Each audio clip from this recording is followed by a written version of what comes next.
Pessoal, esse é o famoso livro vermelho do nosso querido Jung. Vermelho por causa da capa, se alguém imagine alguma coisa. Ele realmente foi escrevendo esse livro, produzido para ele mesmo a princípio. Demorou anos e anos e anos para ele considerar isso algo terminado. De certa forma era um diário de sonhos, um diário de pensamentos.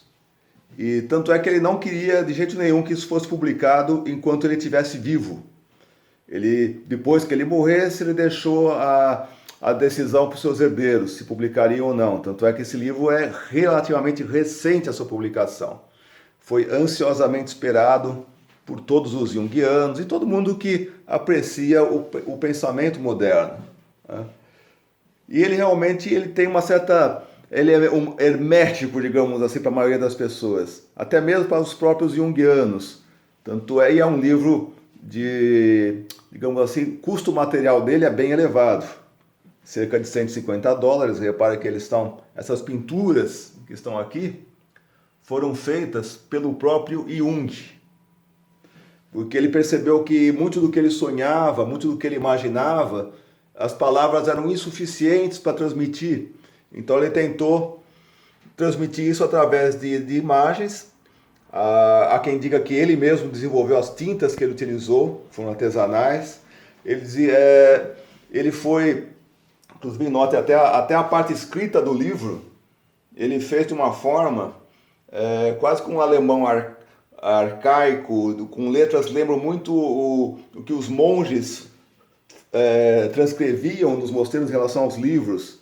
Ou seja, é muito misterioso realmente, até compreensível que ele não quisesse que isso fosse publicado em vida, porque pode ser que isso perturbasse, digamos assim, a apreciação da sua obra, do seu trabalho como psicanalista. Aliás, toda a teoria de Jung, na verdade, veio daqui, dos seus sonhos, dos seus pensamentos, da forma que ele encontrou de se conectar com o seu inconsciente. Então é um livro, digamos, que era muito aguardado por todos os junguianos, né? Ou por todos os apreciadores, digamos, da filosofia, do pensamento, mas a verdade é que quando foi adquirido, a maioria não conseguiu compreender de imediato. Porque esse livro realmente não foi feito quase para os outros, foi feito para o próprio Jung e para o Jung. Pequenas partes são feitas para o entendimento geral, que poderiam ser resumidas numa parte escrita de um livro menor, que tem só a parte escrita tirando toda a parte artística do Jung. Só que realmente quando você limita o livro apenas à parte teórica, nada acrescenta em relação aos outros trabalhos de Jung, né?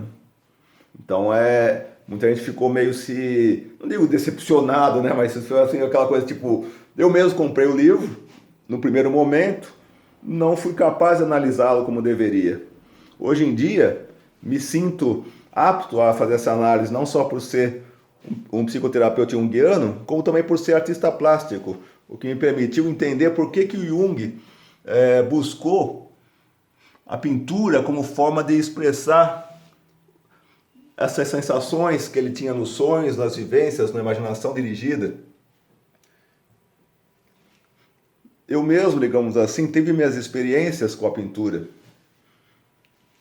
No caso aqui, até deixei esse xamã que eu pintei, lembra muito essa divindade que o Jung desenvolveu para lidar com as suas questões filosóficas em relação a Deus, a religião.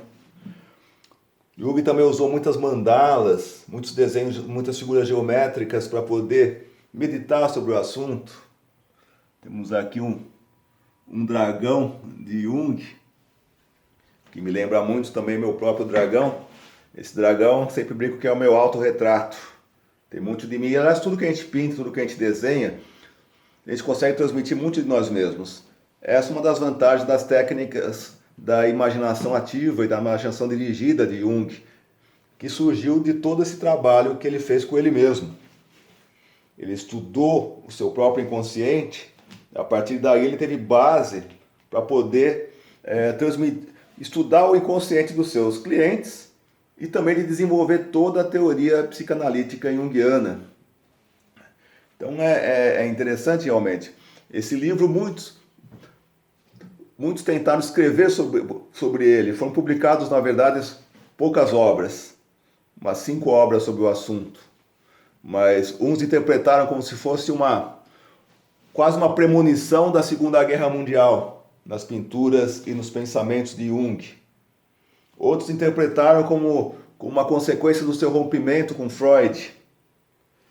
Outros interpretaram como um novo momento de vida em que ele estava num outro relacionamento amoroso. Né? Aliás, o Jung era meio moderno para a época dele, quase desenvolveu um trisal. Aliás, o Jung sempre esteve muito à frente do tempo dele. Então, a minha proposta de apreciação desse livro, de conhecimento desse livro, é justamente aplicando a imaginação ativa.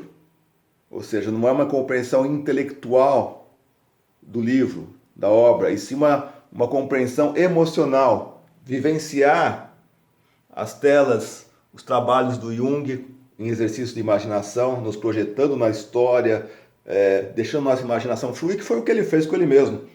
Todos os diálogos que ele desenvolveu com esses personagens do seu inconsciente foram fundamentais para ele desenvolver toda a sua teoria e fundamentais para a vida do Jung também. Então veja a importância, ele realmente vivenciou toda a sua técnica de imaginação ativa, que é o que nós praticamos hoje em dia, ou deveríamos praticar hoje em dia, nos nossos consultórios.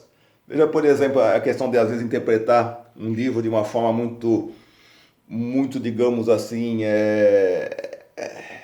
digo personalizada, mas de uma forma assim muito temporal, né? Essa obra aqui minha é uma das que eu tive mais dificuldade em admitir que ela estava pronta. Ela chama A Espera, é um dos hexagramas do I Ching, que por sinal o Jung era muito fã do I Ching. É curioso que associam muito o Jung com o tarô, mas na verdade o Jung gostava mesmo era do I Ching. Não que ele não apreciasse todo o conhecimento do tarô, mas era questão pessoal dele. Essa aqui é A Espera, uma tela que foge muito do meu cotidiano e eu demorei 1 ano para admitir que ela estava pronta. Justamente por causa disso eu tenho uma dificuldade enorme em lidar com a espera. Esse hexagrama é um ambiente em que você, por diversas circunstâncias, você é obrigado a parar, a esperar. Então você tem que aproveitar esse momento para, no caso do hexagrama, cita situações confusas, de se alimentar, beber, descansar, preparar sua mente para novos momentos, né? E esse daqui, alguém poderia falar, olha, ele já estava prevendo o coronavírus, ficou aí já preparado para a sua quarentena, está com tudo pronto. Então, com o Jung aconteceu uma coisa parecida. Ele realmente previu a Segunda Guerra, acho que ele sentia isso no ambiente, mas o livro não é só sobre as suas premonições da Segunda Guerra, não é um livro paranormal em si. Esse é apenas um aspecto da questão. É um livro realmente de autoconhecimento, um caminho que Jung seguiu, que nós também podemos seguir e que podemos aplicar em consultório.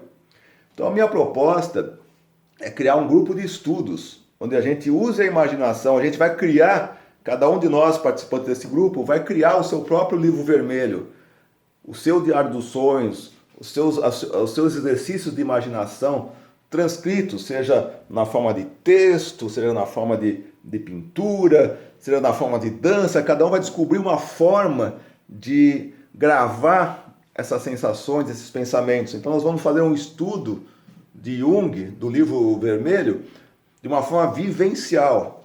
Esse é o diferencial. E me sinto realmente num momento preparado para isso, justamente pela minha experiência recém-adquirida, de poucos anos para cá, no mundo do universo das artes plásticas. Então realmente acho que finalmente consegui compreender, no sentido não intelectual, mas emocional, essa obra mais misteriosa de Jung. E eu convido vocês para participar comigo de mais uma jornada de conhecimento, de descoberta e de aprendizados que vão ser úteis não só na nossa vida, como também para o nosso trabalho junto aos clientes em consultório. Pessoal, Vem comigo.